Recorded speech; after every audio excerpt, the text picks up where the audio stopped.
China has warned it is ready to take firm countermeasures against the U.S. after President Donald Trump signed two bills backing protesters in Hong Kong. The move is likely to complicate U.S. trade talks with Beijing, just as the two countries are getting closer to negotiating a deal. Let's get some analysis. Phar Kim Beng is a political analyst, and he joins us now from London for more. Thank you so much for joining us here on TRT World, Phar. Now, tell us more about the implications of these bills on U.S. trade talks. That seems to be the main issue here. Well, first of all, the bill enjoys a bipartisan support in the Congress. In other words, the House of Representatives and also the Senate have passed the law.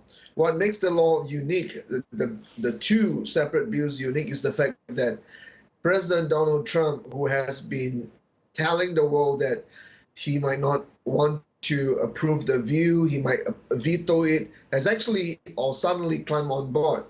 So that makes it very, very tricky insofar as his relationship with the highest leadership in China is concerned, because Beijing is constantly getting mixed and confused signals from the Trump administration. China sent strong warnings to the U.S. not to proceed with these bills. So is this move, does it come like a surprise to Beijing? I think China has been expecting it in some form, which is why the language of the Chinese or the Chinese leadership in Beijing has been so strong since the very introduction of the bill by Senator Marco Rubio in June this year. And that was approximately the time when the demonstration in Hong Kong began to galvanize and gather, and eventually it gathered more and more momentum, leading to democratic results that completely trashed the political candidates that were pro-Beijing. So where does all this leave the U.S.-China relations? Where do you see all this heading?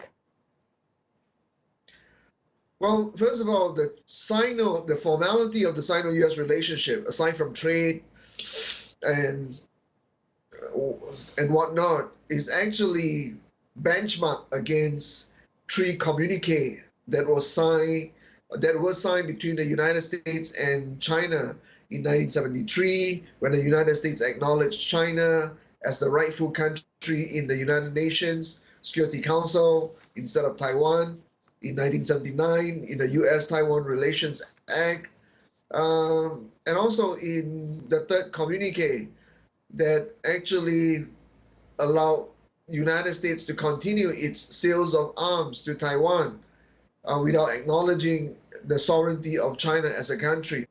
So these are the three basic documents known as the three Shanghai Communique that undergird the relationship between the two countries.